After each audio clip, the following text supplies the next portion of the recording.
Yo, what's good, YouTube? You already know it's your boy 3. Look, this is my third video of the day. We finna go ahead and knock this one out. This the last one for the day. But shit, make sure y'all like, comment, subscribe. Get me to 100 subscribers once again. Once I get to 500 subscribers, I'm doing the giveaway. Home like shit free, man. Go ahead, share, comment, do everything y'all need to do to get me to 500 so we go ahead and get this giveaway cracking. But shit, we finna go ahead and get to the video. And make sure y'all tap into my gaming channel. I'll make sure I put the link in the description down below. But shit, we finna go ahead and get it to this. The 8 Sleep Pod adds cooling and heating to any bed to optimize your body. Gang politics in Chicago are crazy, and even being blood related to someone Mr. don't mean you won't be No ops. Lil Mr. was a drill legend who was actually Lil Durk's cousin, but in 2019, he was allegedly killed by one of Durk's homies, and this is the tragic story of how it all went down.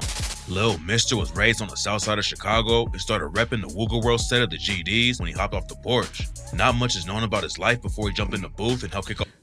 Man, I never understood, man. I can't go to war with my family, man. It's family over anything, nigga. I don't give no fuck. Off the drill wave, but according to Damn, people close to the one of your homies situation, kill he you. got active in the trenches early and never really left. Mr. was tight with a lot of GDs from a set called Brick Squad, including a rapper named Lil Jojo. Jojo knew Durk from back in the day, and they never really had any beef, even though Durk repped the BDs. But that all changed when Durk dropped the track L's Anthem and raps. You don't fuck with me, then fuck 'em. My own niggas, I don't trust them. Brick Squad, I say fuck 'em. Woogle World with him, so fuck 'em. Durk is from Lamron, and their issues with Brick Squad allegedly started over a fight at a local basketball court and escalated till people started dying on both sides. Jojo wasn't even rapping back then, but after he heard the track, he had to respond. Lamron was the BD set that Brick Squad had beef with, but Jojo took the disrespect to another level and dropped the track BDK 300K. He wasn't just taking shots at Durk and Lamron, instead he aired out every BD in the city and rapped, "We stacking, bitch, so you know we cracking trays." Cracking. Man, I remember when all this shit dropped, like, I was probably like, what, 12 or some shit. I'm 24 now. Yeah, I was probably about 12 when this shit dropped. Yeah, bitch, we cracking trays. BDK, BDK, BDK. These niggas claim 300, but we BDK. Then he called Durk out by name and said, "You ain't with the shits, so stop the fucking flexing. Fuck trying to wife a bitch, they out here stretching." Durk say fuck Brick Squad, so I can't wait to catch him. Squeeze his fucking 40, now they got him on a stretcher. Jojo took more shots on the track, I got that sack, and raps. On the block with the guys, niggas know I keep that 30. Catch an op from the lamb, he gon' catch the whole 30. Man, these niggas, they be talking, they know they ain't about that life. A lot of guns, hella shells, nigga, I'll end your life. And on the straightway with STL, shout out FBG. My nigga Rico doing hits, you can ask DOD. Niggas bitch clicking up, so it's fuck AMG. Durk a hoe calling phones, saying he don't want no beat. But fuck this rap. The little run Jojo had with them, a couple of songs he was able to drop. I'ma leave it in the streets. Boy, At the same time as homie Jojo was putting pressure on the ops, Lil Mr. was popping off in the drill scene too. He dropped the track No Lacking and ran up over 10 million views on YouTube with the video. And he took shots at his own cousin Durk when he released a track like he owned something and said, "Montana keep them guns like Osama. Big 30s knocking down llamas. Lil Durk don't diss again or you a fuckboy. I'ma keep this shit 100. You ain't with this shit, boy." Lil Mr. and Jojo linked up in the booth for tracks like Episode and Have It All. Both of them are new to the game, but they was already putting a lot of pressure on the BDs. Jojo also took shots at Durk's homie Lil Reese on I Got That Sack and said, "Catch him in traffic with Lil Reese, man, they gon' feel this mat. BDK, that's my team, and my city got my back. Went to school with these niggas, but that don't mean shit. My nigga Tell knocked him out, you should've seen that shit." Then on September 4th, 2012, Lil Jojo spotted Lil Reese walking down the street and started yelling at him from his whip. Hey, Reese, you little bitch! Yeah! Fuck is wrong? I remember all this shit. Brick Squad! Brick Squad, boy! Fuck is you talking about, boy? Reese yelled back that he was gonna kill him. Jojo, I'm a kid. And just a few hours later, Lil Jojo will be found dead in the street. Jojo went home and posted a video online, and he spent the rest of the day sending shots at Reese on social media. Then around 7:30, he let everyone know exactly where he was at and tweeted, "Laugh my ass off. I'm on 069, stop the fucking flexing." Less than 2 hours after dropping his location, a shooter pulled up and left Jojo dead right where he said he'd be. Reese was brought in for questioning after Jojo died, but never got hit with the charge. Nobody knows who pulled the trigger that night, but Jojo's brother Swag De Niro hopped on Twitter a year later and said, "Even the ops know the motherfucker who took my bro ain't walking this earth no more. Fuck him too." Lil JoJo's death was a huge loss for the GDs, and Brick Squad changed their name to JoJo World to honor his legacy.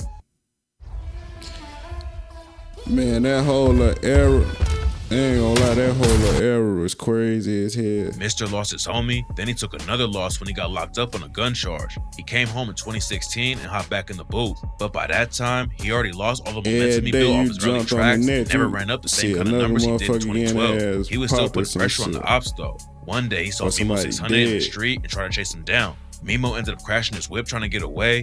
Hey, Mimo, you faster than a motherfucker, man. Joseph Colvin. Yo ass fast, boy. Then he took off on foot because he claims Lil Mister and his homies had him outnumbered 4-1. He said, I ran from Lil Mister. Hell yeah, I ran.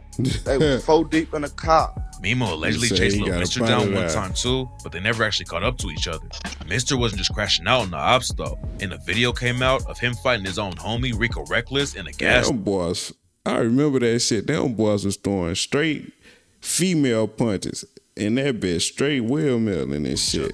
Mister wasn't just crashing out on the ops though. And a video came out of him fighting his own homie, Rico Reckless, in a gas station. Rico and Mister was always tight. And Rico says when Mister featured him on the track, I Need a Flat, it was the first time he had his own music popping in the city. But according to Rico, I love Lil Mister. Like, he's still my son. It's just, he was drinking too much lean, Vlad. Oh my God. Rico was in New York when Mister was dissing him. But the same day he got back to Chicago, they ran into each other at the gas station and started throwing hands. A lot of people clown both of them for the fight because how bad their squabble was. But Rico said he was trying to slap Mister around a little bit because he still loves him and he ain't want to actually hurt him. After they threw down, it was all love between them.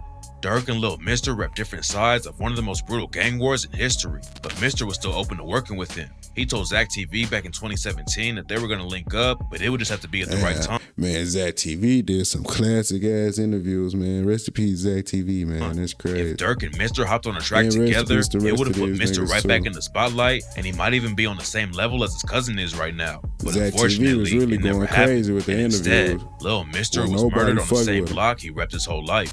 In March 2019, Mister was on the street when a shooter rolled through and shot him in the head. He was rushed to the University of Chicago Medical Center for treatment, but by the time he got there, it was too late, and Mister was tragically pronounced dead at just 24 years old. After it happened, Rico Reckless told DJ Vlad that Mister was way too famous to still be hanging out in the hood.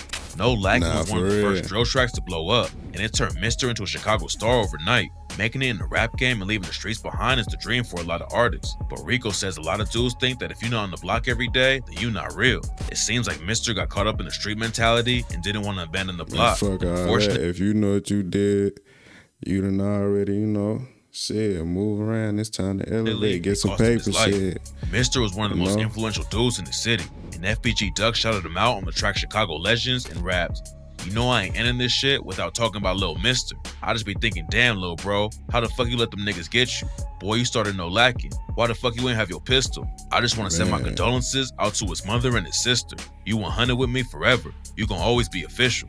Durk never really spoke on Lil Mister's death, but he allegedly rapped about him on the track Take Drugs and said, "And I ride for the street niggas before my blood cousin. And he was an op, but he was a motherfucker. Got birthed together, we was going to the doctors. Broken cribs together, we was stealing copper.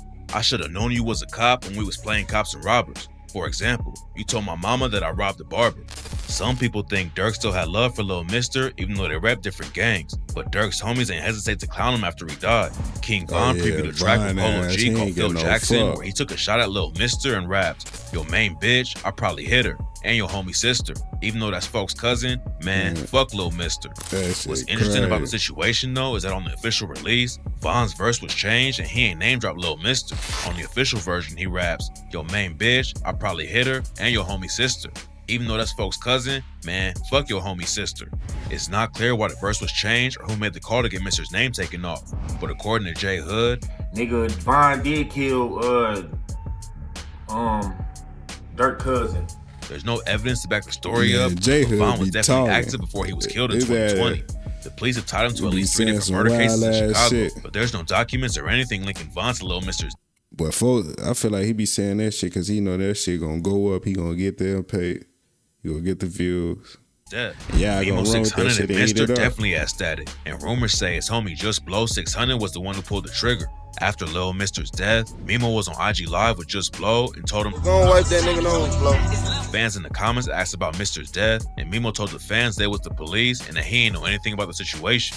Mister popped off when the drill scene was just starting, and at one point, it looked like he was really gonna make it out of the hood when Soulja Boy allegedly signed Lil Mister to his SODMG label in 2013. It's not clear what went down behind the scenes, but after Mister got out of prison, he started airing Soulja Boy out on social media for being a fraud and not actually signing him. Then he dropped a diss track called No Heart and raps, "Why these pussy..." I ain't gonna lie, I never signed a Soulja Boy if I was doing some shit like that. Ain't none of the nigga who he started with that nigga today. Niggas acting The hard. A-Rap Fuck a niggas, Soulja Boy, he all foo-foo, he a fraud. Word around, he stealing niggas' bops. These labels selling dreams to a star. Watch me crank that Glock and let it rock. There was rumors that Mister had finally signed a distribution deal with the label right before he died, but his ops caught him before he really had the chance to make it out of the city. He was famous in Chicago, and all his ops knew where he stayed, but he never blew up in the industry like other drill legends and couldn't afford a mansion out in California or Atlanta like Keith and Durk. Instead, he stayed on the same block he came up on, and now he's another tragic story of a rapper who never made it out of their hometown. Yeah, shit I crazy. heard about healthcare.gov and how...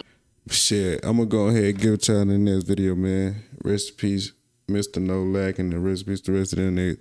But shit, all this shit goofy as hell, man. Y'all kids, y'all stay out the streets. Go get your education. Be something else.